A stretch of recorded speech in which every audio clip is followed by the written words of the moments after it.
Hello and welcome to the Coralosophy Podcast. This is episode 110, Creating Laboratories for Friction. Classrooms have become ground zero for the problem of political polarization. What is being taught, who is teaching it, how it's being taught, how it is funded, etc.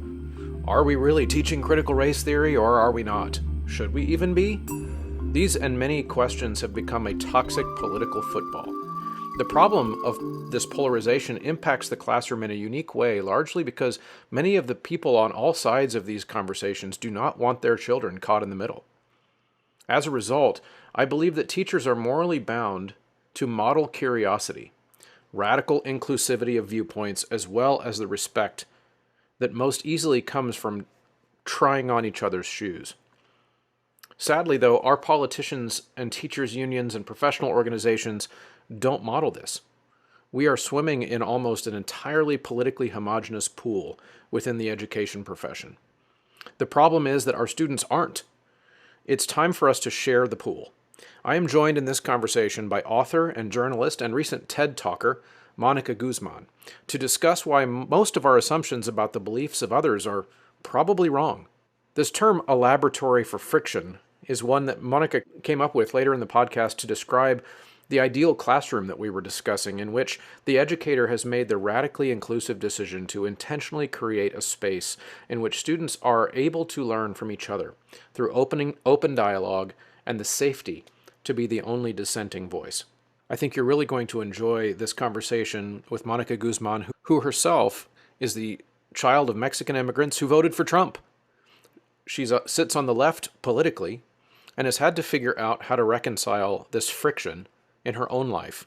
Her recent book, I Never Thought of It That Way, starts from that premise. I've recently read it. You need to read it. I think every single teacher needs to read it. But more importantly, stick around for this conversation because you are going to be enriched and refreshed. Remember, the recurring costs of the Coralosophy podcast are supported and underwritten by Patreon subscribers who are listeners just like you, but they've taken the extra step of going to patreon.com/Coralosophy and becoming a member there for $3 or more a month. That's how I pay for lights, cameras, microphones, advertising costs, website hosting costs, because those are bills that just keep mounting up. The inner circle and producer levels at the Patreon page get a shout out here. Brannigan Lawrence, Chandler Smith, Vasquez Academy of Music, John Warner, Ulrika Igrain Munoz Alarcón, Angie Schilling, David Kowalczyk, James Mock, Jeff Wall, Jared Hendricks, Kyle Peterson, Michael Herron, Nathan Hines, Ryan Main, and Stephen Kathy Kakachik.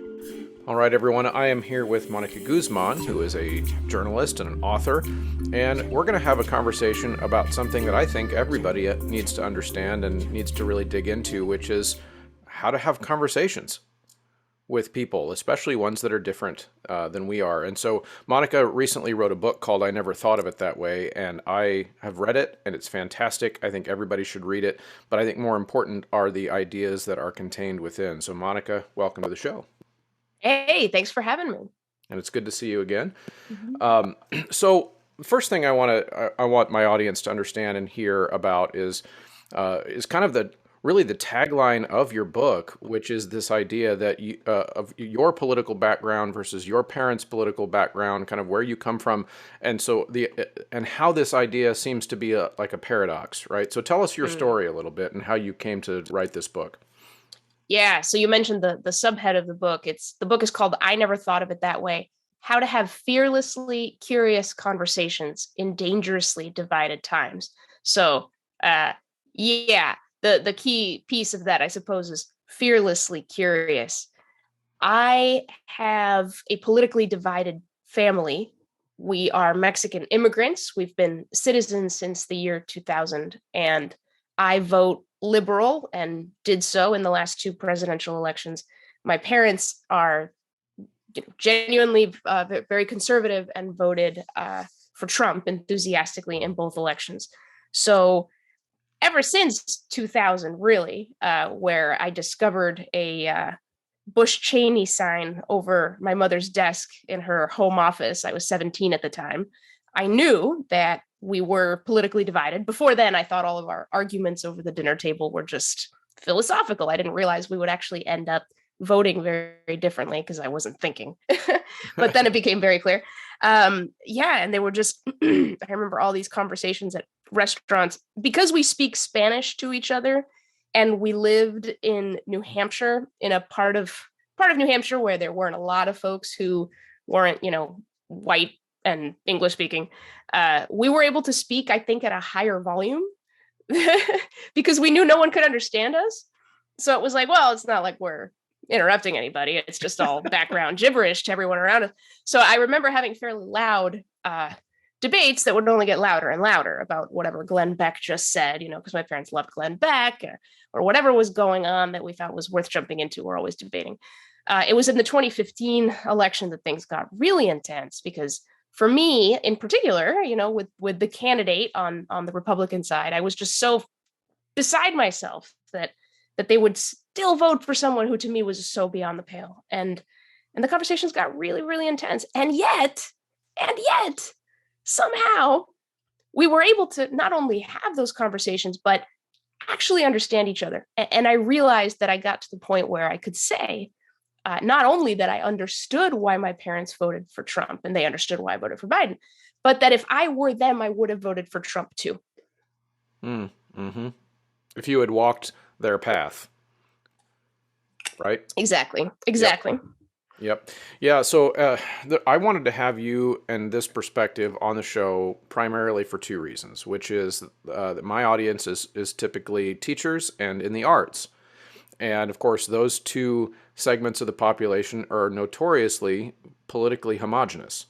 So we in education and we in the arts, if you put those two factors together, you've got a super blue group, incredibly woke and incredibly blue group of people. What I thought was interesting about reading this book is that you talked quite a bit about this idea of recently, especially with technology, how we've become even more, I think you used the word siloed, where we are hearing only from the people who agree with us about the things that we agree with, and then it's almost like a feedback loop that makes that reality that we see so much more real. And I started this, and then the other reason was that what I try to do on this show is to have those fearlessly curious conversations. The way I saw it in my education sphere and my profession, I'm old enough to know that to remember when most of our conversations about how to educate happened at conventions in person. We would, go see a presentation and then discuss at the bar all the things we disagreed with in that presentation, and we would argue about it and all this and it was very in person. And then we would continue to have a party afterwards. And it was like, and now our whole education conversation has moved online into Facebook groups and moderated chats and all of these different things. And so I think that that's an important perspective. And so why don't you tell us a little bit about how you broke down this idea of siloing, and you have this SOS thing. Talk to us a little bit about that. Siloing, othering, and then I forget the other one.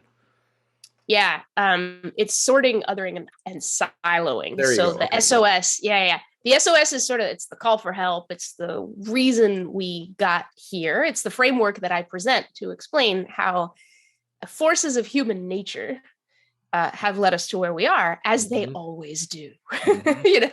So almost like tracing an organic path rather than purely an academic or intellectual one.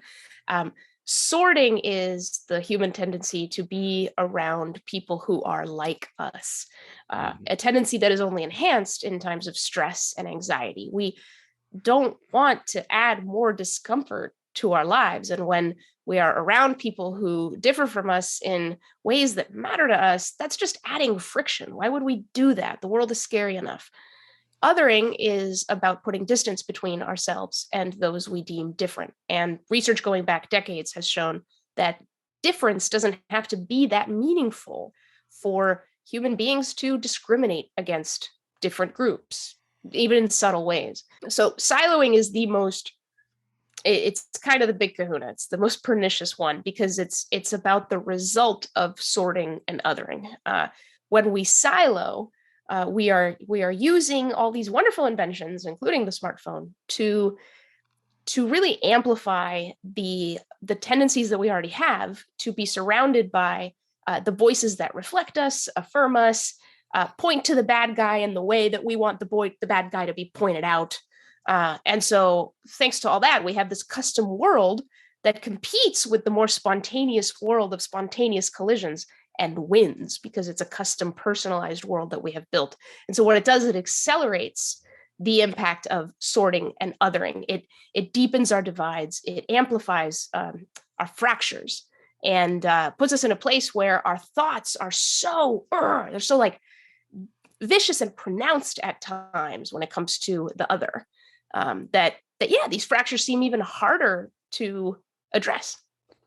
Right, and I think it leads to some of those basic, I guess you could call them conversational sins, like we straw man each other's arguments all the time. And oftentimes I don't think it's on purpose.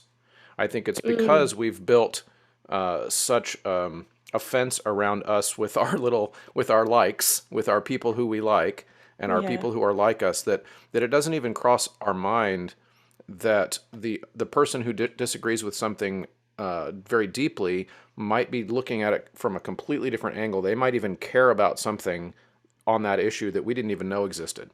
And because we never were around people who would interact with that idea, is that something that you encountered? So going offline now, back to your family, when you're having this conversation with your Trump-supporting Mexican immigrant parents. So first thing, you in our online world, you might see that and just think, well, how is it that your parents are such hateful, awful bigots and terrible people? Oh, I see that all the time.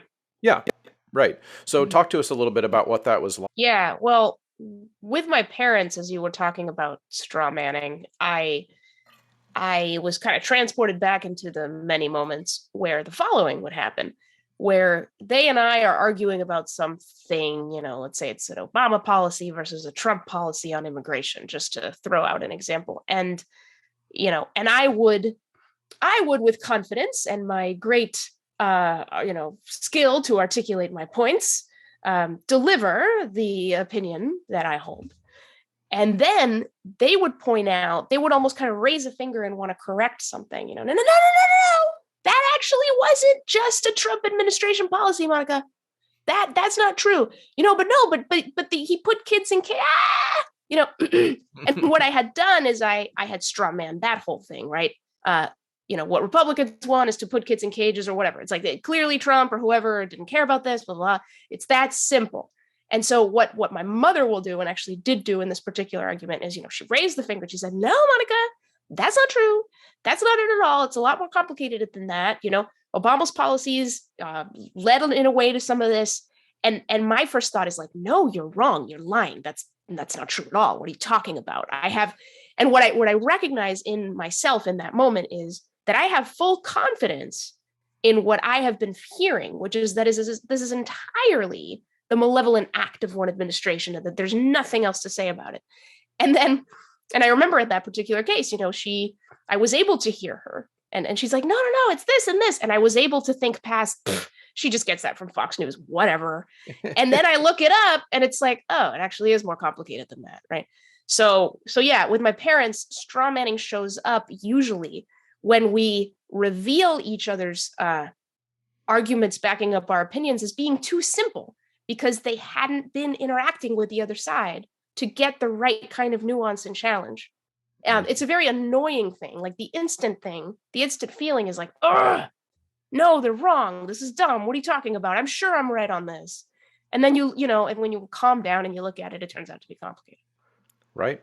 Yeah. It's always more complicated, and it's always, I think a good rule of thumb too, is that if you are generalizing an entire group of people, whether it be a political party even, or a race of people, or a nationality, and you find yourself uttering a sentence like they just want to fill in the blank, and then that fill in the blank is some terrible thing, you should know already you're probably wrong. Yep. Because typically people don't do things like that, advocate a political policy because they want to cause harm. They are seeing something in that political policy that you aren't seeing, and their goals might be different. So right now, of course, the hot button one everybody's arguing about is Roe v. Wade and abortion, right? Right. But what that I feel like my whole life of observing political conversations, that might be the most straw man of all. That's Uh, really tough. we Yeah, don't we talk are. about Oof. Well, we don't talk about what the other concern of the other group is at all. It's like if I'm a pro-choice person, I'm looking at a pro-life person. I'm going to talk to that person as if they care about the thing I care about. And it's a perfect example because of the pro-choice argument is they're concerned about the rights of the mother. The pro-life person is concerned about the rights of the unborn child. They're not even they're talking past each other Mm-hmm. all the time. Yep. And, Yep. and so, and it, but the, and what would be amazing in that conversation is to at the very least have the same conversation about the same aspect of the problem. And I feel like that's something that's very difficult for us to do. Yeah. And it goes back to being fearlessly curious. When you mentioned that moment when we want to say, as we often do, they don't care about blah, or they just want to do this because they, fill in the blank with some awful thing. Hmm. I think about a couple sort of big assumptions, big sort of dehumanizing assumptions we make about people who disagree with us. And they are that those people are stupid, those people are crazy, or those people are evil. And those three come up a lot as really, really flat and wrong explanations in our heads for why other people believe what they believe. What Hmm. we need to do is get rid of the certainty. We need to catch ourselves in the act of believing such hogwash, and then recognize that we can't possibly be certain about things like that. That other person is crazy. Hang on, really? Crazy, mad, insane? Really? Do you know, like, what does that mean, right? And then once you become uncertain, you could become curious. And then you go, Right. wait, what am I missing? What am I missing? They believe something that is a popular belief that I very much disagree with. It cannot make sense that all the people who believe this are evil, crazy, or stupid. That just doesn't add up. So there's got to be something else there. What is it? Let me be curious. What is it? If I step into their path, and their minds and their hearts on this, how does this issue look? And in fact, this is where I'm really grateful for my relationship with my mom, because abortion was actually the issue that we had the most conversations about. Because when I was, let's see, I was in high school, junior high, high school, my mother became an anti-abortion activist. Um, and so this was in, small town New Hampshire. And I was just kind of really starting to question and learn about my own moral center in my own politics. And I had been raised Catholic, and Hmm. there was a moment where I realized I'm not pro-life. And mom and I had tearful conversations about all of that. But never, I always knew and admired the reasons that she was pro-life, and in fact agreed with a lot of them, because we talked so much about all of that.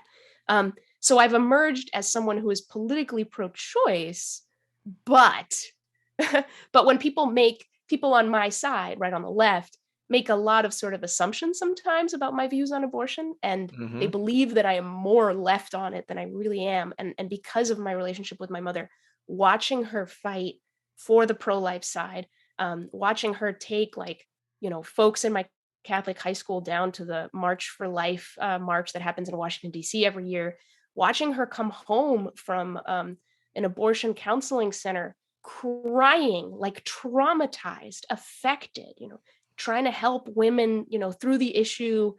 Um, anyway, she's really seen a lot, and we really respect each other on this, and we continue. This is an ongoing conversation where we're Right. not changing our minds on our political position, but I called her on the day that Roe versus Wade was reversed, and I was crying with her, and we had a wonderful conversation. The list of listener benefits for great choral vendors just continues to grow. Don't forget you can use the Choralosophy name at checkout on ryanmain.com, graphitepublishing.com, sightreadingfactory.com when you get your membership and your students' membership every single year, which you just gotta do. mymusicfolders.com, mychoirrobes.com. If you need some of those bigger ticket items to outfit your program, you're going to want that Choralosophy checkout discount code. But now you can also get a discount when you go to choralosophy TEDTalker.com on the Modern Conducting Academy. If you choose to go through that link, you can get a month knocked off of your yearly membership. I've discovered that Distinguished Concerts International in New York, DCINY, is far and above the rest, especially for those of us from parts of the country that don't turn out for the arts in the way that New York does. Your students, your singers deserve that. I've had personal experiences with a few different companies that have done this type of tour, and I can tell you that it matters who you choose. It matters who you entrust your students' dollars, their time, their energy, and their hopes for a trip like this, because it's a big deal. And for the students, oftentimes it's a once-in-a-lifetime opportunity. Check out the offerings that they have there at dciny.org. Yeah. Yeah, again, rule of thumb, and you've got a lot of great ones in the book, which we want to talk about later, but if I can't articulate a position that I don't hold in a way that the other person says, yeah, that's exactly what I think, then I think I've failed to be curious enough. In other words, if we're going to talk about abortion and I'm sitting there talking with someone who is on the other side of the equation with me, then I should, over the course of that conversation, get to the point where I understand why they think what they think in a way that I could articulate it. And of course, I'm describing steel manning as the concept, but but at the same time, it's not just a rhetorical technique. It's if I actually want to know what that person thinks, then here's the kicker. Because then sometimes I think we get into this next phase where some people will probably be listening to us have this conversation right now and say, well, all of this stuff is great, but ultimately if those people that believe X, Y, Z, they're causing harm. In which case, it doesn't matter if I've been curious about them or whatever, because ultimately they need to be put in their place because they're causing harm, right? So this is where I come into it, where I think, okay, if that's what you think, that's fine. But if you want to have any hope in the world of ever changing that person's opinion and convincing them that they're causing harm, you have to be curious, because I have to show that I care what you think before you're going to open up and start to listen to what I think. Yep, that's right. And you can't, particularly with the harm question, I think that the thing that most people are missing is, you want to have that conversation or get to that depth, then you better be very humble and curious about why the other person thinks it's you that's causing harm. I mean, they think you're causing harm too. Absolutely. Right. And in some cases, right, in the case of abortion, it's a really tricky one, right? Because you talk to some folks on the pro-life side, they're like, this is the genocide of millions of people. What could be worse than that? What could possibly be more harmful? Yep. And it's like, unless you can sit in that perspective and understand where they're coming from and be humble in the face of that, good luck having a meaningful conversation about harm. So and name your issue. I mean, in some cases, it's not as clear cut. Everybody can understand the harm that comes from killing, right? But there's other issues where, like, no, it's a little harder for people to see where the other side might be coming from and thinking that there is harm being caused. Right. But in this case, it's like, it shouldn't be that hard to see how the other side sees this as harmful. And then what? And then again, you're like in this place of, if you were certain that it's the other side causing harm, we have to put them in their place. Well, there's a lot of them, and they believe the same about you. So your certainty about this is not enough to move the needle. It's enough to mobilize a battle, which is what our politics, often reduces us to. And sure, go ahead and do that forever. But if all we do is swing back and forth on these issues without making any kind of progress toward truth, that's a lot of wasted energy. Yeah, absolutely. And the one kind of nagging problem that I had in my head the whole time I was reading your book, and it had nothing to do with you or your book, but the thing I kept thinking as I was reading it is that the people who need to read this the most are the ones who won't. Yeah. In other words, they are the ones who are have already decided how absolutely correct they are about all of these things. And of course, we know who they are in our lives because we see them on our Facebook feeds. They are I will call them the meme class. They are they are the sharers of memes constantly on whatever political issue that they care about. And the reason I call out the meme aspect of it is because these issues are so complicated that if you really feel like you resonate with the 5 or 6 words or five sentences that show up on a little graphic on the internet, and you feel like that encapsulates the issue in a way that's worth sharing sanctimoniously, Mm. you probably have been siloed, othered, and all of those things that you're talking about. You're probably the one that needs to read the book. Mm. Yeah, I agree with you. I think that that's right. I think that there's a sense in which the people who most need, right, to sit with these ideas are the people who won't. But I think even in the case of the meme class, right, it, I, yes, they're more likely to be more siloed if they share these things sanctimoniously. Uh, but I also kind of I always want to get curious, right? So it's like they Hmm. share that meme because it resonates with them, also because somehow that meme just does a really great job of connecting with their concern, and they want to express it, because it feels important. It feels like something good they can do. Maybe they think this is how I contribute to us moving toward truth, or the right position on this issue. This is how I put the other side in their place. So I know that there's a lot of meaningfulness and anxiety and goodwill sometimes that is behind that kind of push. But going back to your major point, yeah, I think well, I'll tell you a story about someone who ended up telling me that she had read my book, and then she went and had a conversation with a relative that she hasn't been able to have for years and years and years and years. And it went very, very, very well. And so she told me, "This is amazing. Like, wow, thanks to your book." And then she tried to have a conversation with another relative, one who was tougher, one who Uh-huh. believed things about this person's identity that made it really hard for her, for them to connect politically without hurting each other. And it did not go well at all. Hmm. But she said that it still sort of started something. And just the other day, she sent me, and I couldn't believe it.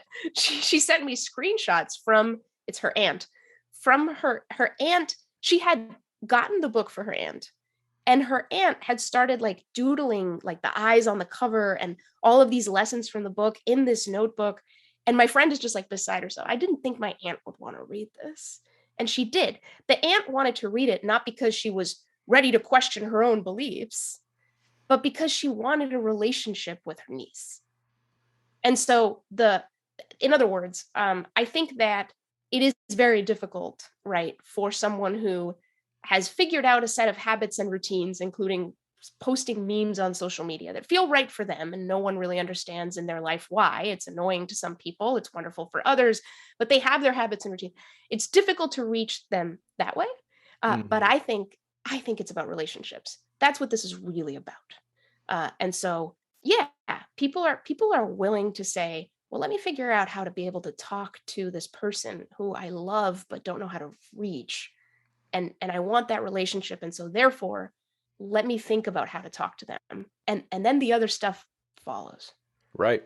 Right. And I even think, yeah, that's wonderful. And I even think that you could be a sharer of memes, but curiously. In other words, Exactly.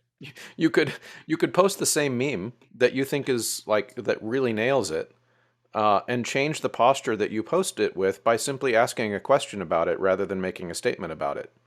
It's like, oh, this makes sense to me. What do you think? And you and I, of course, met first on social media, where there is there is this, especially on Twitter, you can craft a persona online that also does posture you as a curious person, but it takes intentionality. You have to do it on purpose. And that's something I try to do too, where if I'm posting something that could be politically charged, I try to ask a question about it. And it sounds like to me that's what you're saying too, with this idea that, yeah, that by leading with curiosity, you can change the course of the conversation. Is that a fair assessment? Absolutely. And look, like, I think that the thing that we all do, and nobody really blames each other for it, is we judge all the conversation online and all the people having the conversation in a vicious way. They're the other, you Hmm. know? We're the us, we're the enlightened, and they're the other. And so we have to make sure we stay curious about them too. and not think of them as a them at Yeah. all. They Right. are us. It's like, Yep. maybe the only difference is, I don't know, sometimes we filter ourselves, right? But we still think what they're saying. We're human. We react to memes. We go, yeah, we still do it, right? Right. So it's not like we're somehow above. So it's curiosity and judgment are two separate modes. When you are fully curious, you cannot be judgmental, and when you are fully judgmental, you cannot be curious. So you have to switch back and forth. So yeah, I think that is a really, really important point that you're making, is even when we engage with this, like, and I do this all the time, with this toxic, horrible online space, it's like, no, man, it's still people there. It's still Hmm. people there, just got their guard up. That's all. That's all. That's a So good so point. instead of yeah, like instead of Hmm. attacking and getting our guard up in response and projecting that behavior into them, um, is there just a way that we can be like, hey, a posture and a tone of, we're all just human here, and I get it. I get why you're feeling that way. Here's what's going on with me. And I think that can help us break out of some of these bad habits. Yeah, so what do you think are some of the things that cause these habits in the first place? In other words, a barrier to curiosity. What would cause a person to just not be curious in the first place? Yeah, I mean, the big arch villains of curiosity, the biggest is certainty. So whenever you think, like, this is this, and I've just decided that, and that's the end of it for me, well, it's going to be very difficult for you to open back up the possibility that other good people may disagree with you for good reason. Whoa, right? Especially on things that really matter to you, where you believe that harm is being caused. That's going to be tough when you are really, really certain. And then the other big one is fear. And fear is in some ways, that really is the biggest one of all right now, because when you do believe that the other side is causing harm, in some cases, like irrevocable harm, or harm to your own identity, or to people who are like you, or and it's not like, I'm not sitting here saying harm is relative, there's no harm, everybody chill out, right? Like, no, I mean, policies and politics can lead to harmful places. We got to figure out the truth of that, right? But that fear, that level of, oh my gosh, they just want to harm us, they want to lead us to this world that they think is great but would be terrible for me. that's Mhm. that's really, really scary, and you don't want to be curious in that. We cannot wonder about what we think is out to get us. You don't, bear is chasing you, you don't go, oh, I wonder what salmon they had today. I mean, you're not going to wonder about it. You're going to run, or you're going to take your shotgun and, do something about it. So those are the two big barriers. Yeah, and I agree. And I think with political policy, I'm just going to throw this in there. The reality is that every political policy almost harms someone and helps someone at the expense Right. of someone. Like Right. it doesn't matter Exactly. which side you're on. By the nature of politics is to sacrifice somebody to somebody. Mhm. and Mhm. and the argument is over who gets to be the sacrificial lamb in any Mhm. particular policy, because that's where the special interests and the lobbyists and everybody's got their thing that, Mhm. and so there's that part of it where Yeah. it's very likely that our political side, for lack of a better term, is advocating for a policy that benefits them, Yeah. and then the other political side oftentimes sees that as well, that makes me the victim. Yeah. Uh, Exactly. and and that's part of why it's so challenging. But when you're talking about those barriers to curiosity, I wonder if you also see that part of those barriers are different again in person. The one-on-one conversation, a lot of those barriers change a little bit because part of, you mentioned fear, and I think Mm. one of the other Yeah. things that people are afraid of is not just the harm the other person's idea might cause, but they're also afraid of being seen as wrong. They're also afraid of being seen as not sufficiently part of their team. Yes. And so when you're one on one in your living room sipping cocktails and having conversations about abortion, that's a lot safer for people, because then their opinion that doesn't quite match up is not being broadcast for a bunch of onlookers like an audience effect, Mhm. where I could be more vulnerable in that conversation to be open about what I really think. Yes. Exactly.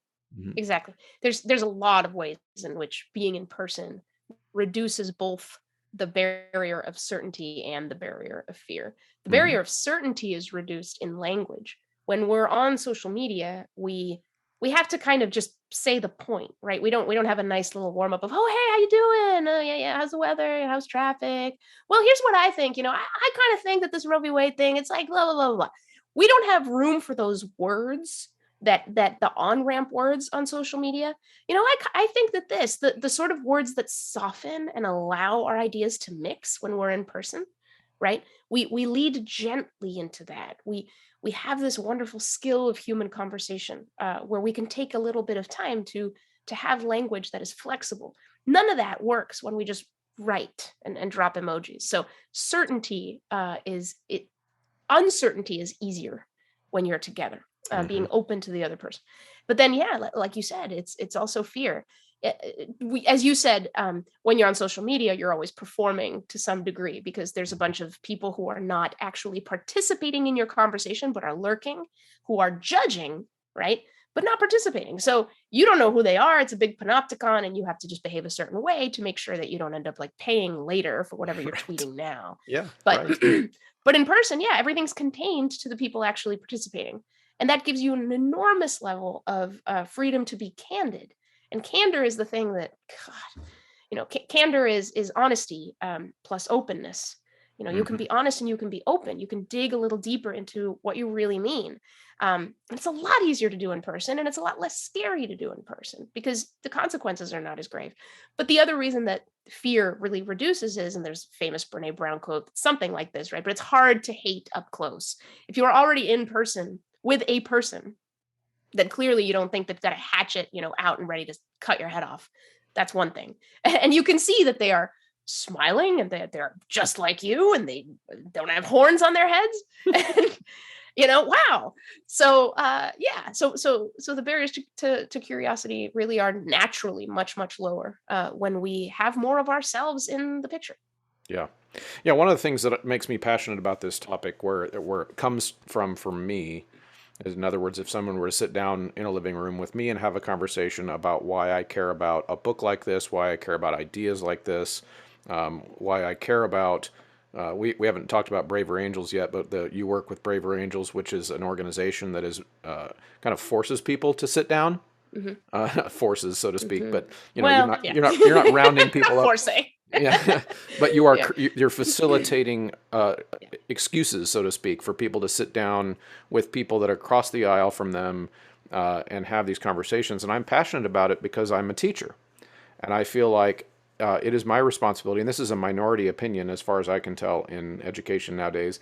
But I, as an educator, I feel responsible to facilitate an environment in my classroom where, again, to simplify, for lack of a better term, where all the little red kids and all the little blue kids feel just as welcome in my room, and it's not my place in that moment to have picked winners and losers in different types of conversations, because ultimately, that part of it is not my job. Especially because a lot of times kids at the age that I teach in high school are simply importing their parents' political beliefs, and or they're at the age where I now just believe whatever the opposite of my parents is, and they haven't started to formulate their own life stories that would give them those those interesting curiosities. And so I wonder what your thoughts about just the current politicization of education and of how of that whole fight that we are having, which is very much part of the culture. Yeah. Oh man, I have a lot of thoughts on that one. Here might be the crux of it, at least what's coming up for me now, is that in the classroom you are looking for truth. You do want students to look for truth together, but you also want them to learn. You want them to learn from each other and to just have that be the goal. And I think that's the conflict in a lot of classrooms, is that when you have these really deep disagreements and you allow them to be aired out, well, look, for some people, in your classroom, this isn't just a disagreement. This is just that other side is wrong. And and a healthy society has to allow for that opinion to be there and hold sway, we disagree on, but there's a lot we do agree on, from the simple thing to just like we stop at red lights, otherwise it's chaos, right? To things that are far more complex, but still, I think that is the tricky part. Plus, if you are the teacher in a classroom, you are an authority. You are supposed to be guiding them. You are older, more seasoned and experienced, and you have, yeah, you can control, you can ban and block and hide and kick people out. You can do these things, and you yourself have opinions. So you're going to have to how do you work on that, right? And you are a person who out in the world might be fighting for your opinions on certain things. What happens if they come up in your classroom? Are you Mm-hmm. still, what is your role? So there's a lot of really tricky balances, but I think that what has always been true, and we have to hold to, as difficult as it is to do, is that a classroom is for learning. A classroom is for learning. The deciding happens inside people's own hearts and minds. But the better way to get to this society is to allow the classroom to be that safe laboratory for friction to come up, Mm-hmm. and to lead students to want that friction, which means that as a teacher, or as a group of students, you have to somehow give that to each other. You have to give each other the friction and the endurance, the ability to have this tough conversation again and again and again. If you burn each other, if a teacher allows people to burn each other, they're done. Their flame has gone out. They are not going to participate in the next one. You're going to have a pretty closed or toxic classroom culture that can no longer provide friction. So you always, that's the thing that I think we don't tend to that well in our conversations. Is one of the most important things in a conversation is to be able to have the conversation again later, which means take care of that relationship. don't Mm-hmm. don't burn each other. It's not worth it. We Yeah. do that all the time, but it's Yeah, not worth it. especially if you hope that later you might pull someone over to your side to make change on a topic you care about. Exactly. Or if you want to be altruistic about it, right? If broadly we have any hope of actually getting to a collective set of truths, we're not Mm-hmm. going to do that if our politics and our conversations are nothing but reactionary. If every opportunity we have to exchange ideas, we take as an opportunity to attack and shame and belittle. That Mm-hmm. if we make it all a battle, then that's all it will ever be. And Yeah. and that's not what we want. We want to get to better policies, right? Like my mother and I have had, as I said, wonderful conversations about abortions, and my favorite ones are the ones where we actually get creative. Because you were saying earlier something that, many of us believe, but that may not be true, which is that policy is just about winners and losers. And what we debate is who's going to be the victim, who's going to be the loser this time. But it Uh-huh. actually doesn't have to be that way. Uh, Correct. part of the consequences of polarization is that we believe that everything's a binary, but there's always a third, a fourth, a fifth, a sixth option. If you get creative and knowledgeable enough to see what those might be, we're never going to get creative if all we do is fight.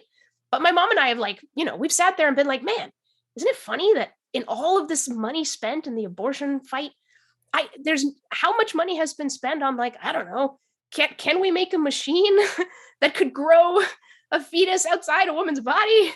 Can we do that? How much money's being poured into that, right? And we start talking about how cool that would be, and like, I don't know, can we start talking about for states that want to ban abortions? Well, gee, but couldn't they also have like a comprehensive package of other types of policies that would help women, support them thoroughly, subsidize the whatever, like what can we do that takes care of the whole child, right? And then you have more creative and interesting and comprehensive conversations, not just about that one issue, but everything it touches in our lives. Mm-hmm. And then you're working towards something really interesting. But again, there are so few people, so few relationships, both at the elected level and at the ordinary, like, people level, where people can even get to that point. Like, let's deliberate. We can't even get there in the Mm-hmm. classroom or anywhere else. But man, get there in a classroom and it's fun. It's actually fun. Yes, and it takes work intentionally for the educator to create an environment where, um, even if it's not written on the wall, there are a lot of classrooms where it is an unwritten rule that there is a preferred set of opinions, and those are the Yeah. ones that get discussed, and then all the other kids who don't agree with that just don't talk. And I think especially in this current generation, the last 5 or 6 years, because I've been teaching for 20 years, and I've noticed a change even from in the last 5 years or so, where kids are just less willing to share their opinions about anything at all. That's right. That's right. And I'm And so that, glad you brought that up, because that, as an educator, I think the most important thing to work on in this kind of divided climate is exactly what you're saying. How can you make it okay for the person who is sitting there in their own internal dialogue going, oh, but I don't agree with this, but I can't say anything. I can't say anything. I don't agree with this. How can you, as the educator, open that door for that kid? right. Right, and I think you mentioned this before when you were talking about it, where it's thinking about what is the educator's role uh, in the classroom. What are we trying to guide them towards? And I think too many of my colleagues have also taken on the opinion that their role is to guide them towards a certain endpoint, which is Yeah.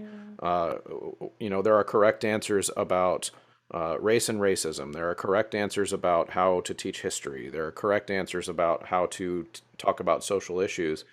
And of course, once you do that, you have taken on that certainty problem. And I think for me, that's where I get stuck is I don't feel sure enough on any of those things to lead other people's children to a certain opinion about it. And so I feel like my role is to make it a place where those conversations can happen in the way you're describing in your book, which is in a curious, open way. Yeah. And I think part of the issue, as I'm thinking about it, and this is really fun, by the way. Thank you for sharing all this, because I think a lot of what happens is, well, is we think, well, because I should be neutral. I, as the teacher in this classroom, I shouldn't respond to what I know is going on. Like in your case, you're going, I know that there's a set of, the acceptable ideas and the non-acceptable ideas, but if I speak from that knowledge, I'm already acknowledging it. I'm already giving it sway. So I better not. So I'll act as if every kid in this classroom can share their opinion equally. I'll just Mhm. act as if that's true and it will become true. It's like, no, you can't. And actually what you should do, I think, is more of what you're talking about, is if you know that in your particular classroom culture, you're pretty dang sure that this set of ideas is the acceptable set and this set is not, then maybe the way you open the door for someone who holds the less acceptable set of ideas, but that ought to be, discussed in a healthy Mhm. society, is like, start by sharing a story. Before we talk about this, I want to let you all know, that not that long ago, I had a conversation with someone, and they gave this perspective, and I just had never thought of it that way. And it was really interesting, and it allowed me to see the complexity in what I believed, or what I think is like a popular thing in our state or whatever. So okay, who else, who has a perspective to share? And then all of a sudden, somebody who feels that they're more in the minority will be like, oh wait, this person is actually knows that journey. This person knows that journey from, I kind of thought it was like this, but then I heard this thing and I went, oh, it's more complicated than that. And if you lay that path out, that is welcome and exciting, then who knows, Mhm. you may have really opened a door. Yes, because and I don't even think of it as being neutral. So I don't think of myself as being neutral in the classroom. I think of myself as being very actively and vigorously on the side of opening the opening the classroom Exactly. conversation. That's it. That's Um, what we should be biased toward. That's yeah, it. right. And because and I agree, there are certain situations. So a lot of outsiders from my profession would probably not realize this, but one big important part of a good, in my opinion, and robustly healthy choral music, vocal music curriculum is that we do a lot of interpreting poetry, translating language, and we do also a lot of talking about history and culture through the music. In other words, what was going on in the world for the people who were singing this music, and how does that relate to us now? And so in other words, any type of program of music that is just simply performing the music and not talking about where it comes from, in my opinion, is there. That's you're missing out on why to have this course. And so this kind of stuff actually comes up a surprisingly large amount when we are sitting there talking about a poetry or an aspect of history. And oftentimes I'll have my students sit in a circle, and we pull out the poetry, we pull out the text, we pull out the language translating, software or whatever website, and we just start to dive into these. And a lot of these types of topics that are current and edgy, so to speak, they just come up. And and it's an interesting thing because I come on the internet and I talk about things like this with people like you, and I have that side of my life. But in the classroom, I am not the podcast host. I guide the conversation because I'm the educator, but I don't. I really work hard to not guide them towards a conclusion. I try to guide them towards a how to have the conversation rather than a what should it end up being. And so I'm interested to hear from you too about just like what types of tips, as we kind of wrap this up, but what types of tips are you willing to share with someone who maybe doesn't have this habit yet of intentionally creating curious conversations? Where would you tell someone to start, other than reading your book, obviously? Yeah, there you go. There's a lot more tips where these came from, but I do think that one of the most important is to turn our why into how. We want to ask people why they believe what they believe. We want to put them on the mode of sharing a stream of opinions that we can then contest and debate. Debate is great. It's wonderful. Debate needs a foundation of trust. And when we're this divided, getting to debate, skipping right to debate, is not that productive because there's a lot about each other's path that we don't see because of the SOS, because of sorting, othering, and siloing. So instead of asking why, questions that get to why do you believe what you believe, ask how. How did you come to believe what you believe? So don't ask them about their opinions, ask about their story. There you If go. you're talking about abortion or what have you, yeah, what kinds of things what kinds of things in your life have led you to be on this side of things? I'm curious.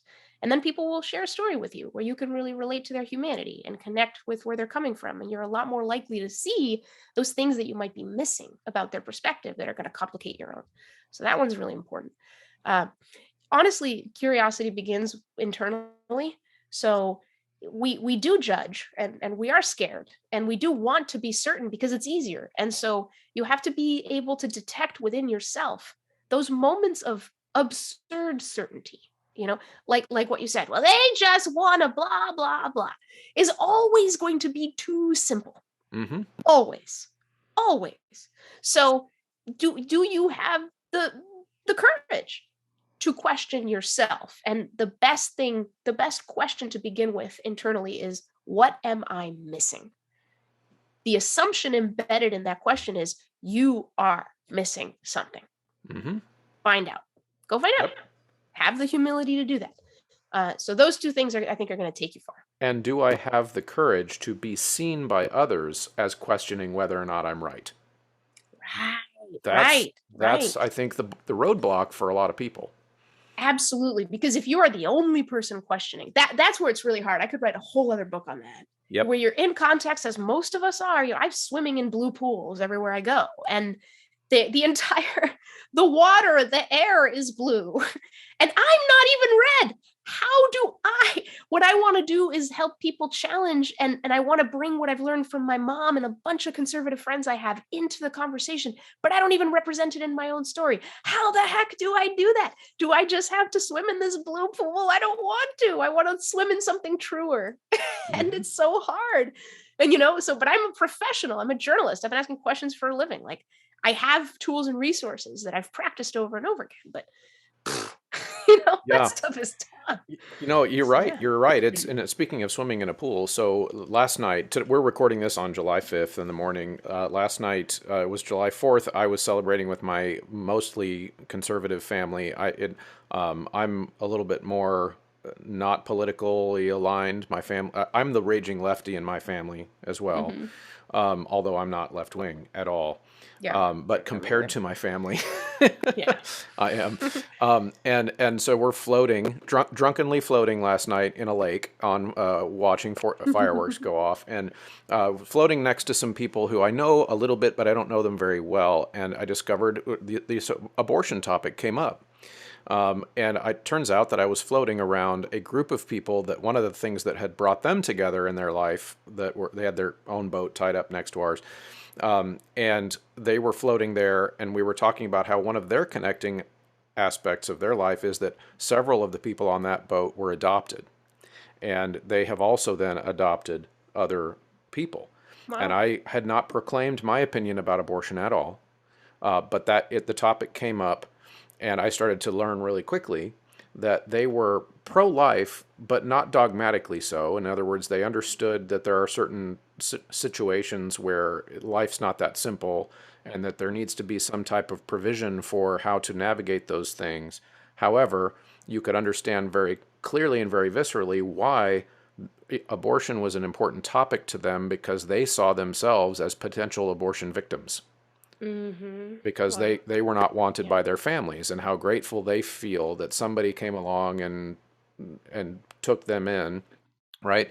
And you would never, I feel like, if had I met those people on the internet during an argument about abortion or whatever, that I would have never learned their story, because it Yeah, just it would wouldn't have have been, come up. yeah, Yeah. right, Right. But yeah, because you were with a group of them, their relationship to each other is one of the first things you want to know. So, how do you all know each other? Is one yeah, of the first questions we ask at a yep, party. mm-hmm.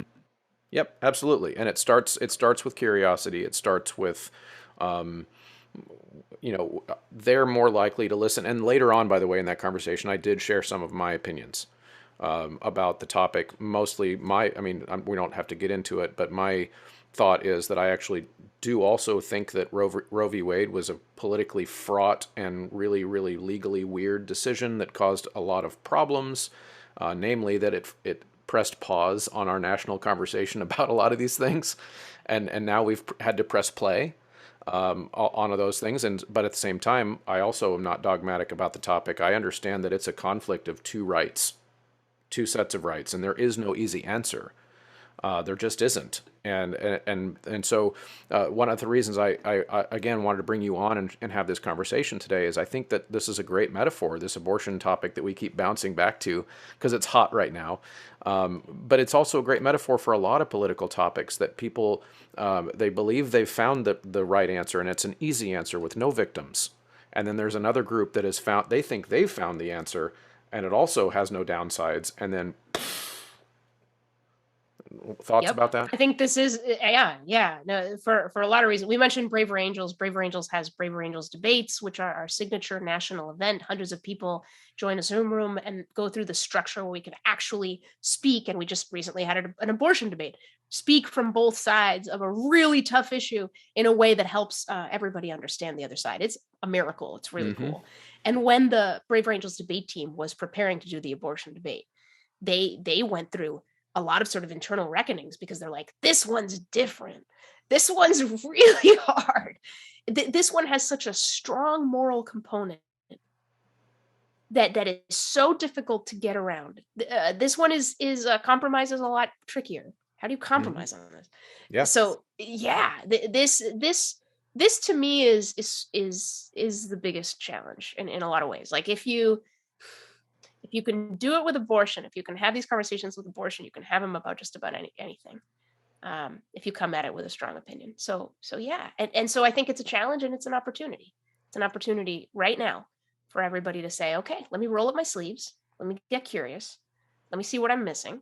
Let me learn someone else's story, and let me complicate my way toward truth, because I know that my judgments are flat. I know it. I don't want to admit it, but it's true. Mm-hmm. So let me see if I can get to something more true, and if I can hold fast in the discomfort and get somewhere better. That's great. That's wonderful. I have one more question for you.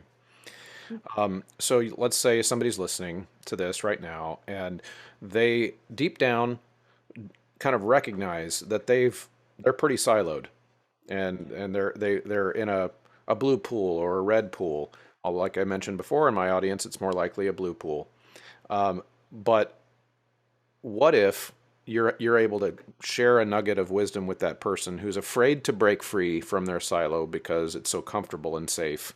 What is your advice to that person who recognizes that about themselves and doesn't know where to go next? You're not the only one. You are not the only one. everyone in that blue pool who is acting like everything's fine, the water's fine. No. We all want to be more open and curious, and we all want to learn. Kind of acknowledges the complication leads to something better, but we're just really scared. So actually, if you are the first to begin to complicate things, most of the time, as I have found, others will follow. How could they not? It's very difficult to stand against a good question. You're going to shoot it down? Who's going to shoot it down? Why would they shoot it down? It gets tough. So if you have the courage to be the first, you will have other people join you. And that's happened to me time and time again. And it's led to some really great conversations. That's awesome. That's awesome. So on the way out, if you just tell us how to get the book and what is the maybe your elevator pitch for why they should, even after they heard us talk about it for an hour. Yeah. We are so divided, we're blinded. It doesn't matter how educated you are, how informed you think you are, how much news you think you read. These dynamics of SOS affect us all. And the way that we are going to stop causing the harm universally that comes from being so fractured that we can't be creative at our full capacity is for all of us to begin to open our eyes. And that means being less certain and more courageous and a lot more curious about the views that we don't want to see. We got to open our eyes and understand them and see the people behind them and stitch things together. Yes. Oh, and you can get the book. You can go to the book's website, reclaimcuriosity.com, but it exists wherever books are sold, your favorite independent online bookseller, hopefully your local bookstore, but Amazon, all of it. So awesome. Yeah. That is so great. Well, thank you, Monica, for hanging out with us. All right. Thanks for having me. Thank you for sticking around and listening to that conversation. I had a blast. I think Monica's great. Her ideas are great. I hope that everyone can understand after listening to that why I thought this was an important episode for teachers to hear. Again, like I said in the intro, I think we sit as educators in a pretty unique part of the political landscape of our country. We sit in front of diverse groups of people, and I don't mean, but regular listeners already know that I don't mean diverse in terms of melanin and sex or gender. I mean the things that our life experiences, our stories, what led us to the path that we are on. We sit in front of entirely diverse, in every aspect, groups of people, which means that we have a responsibility of modeling for those diverse groups of people how to coexist, how to respect each other, how to be curious, and how to listen. So I really think this is an important book. And no, Monica did not pay me to come on and talk about how important the book is. This is not a paid advertisement. This is just me genuinely thinking that these ideas are important. So do check out the book, but if not, at least I hope you got some food for thought from this episode. On the way out, don't forget to like, share, leave a rating on the Apple Podcast app. Spotify now allows ratings, so go do it wherever you listen. Big deal too, and not a lot of people have done this because I haven't asked very much, but go leave a rating on Facebook as well.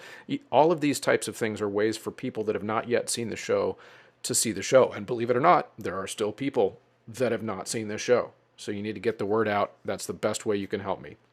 Of course, you can also use the Coralosophy checkout code, ryanmain.com, Graphite Publishing, Sight Reading Factory, mymusicfolders.com, and you can go to Coralosophy MCA to get signed up for the Modern Conducting Academy. These are all great ways to help and support some great choral vendors. And of course, last but not least, head over to Patreon, patreon.com/Coralosophy. Get signed up today and be part of the community, part of the tribe. Thanks, everybody. See you next time.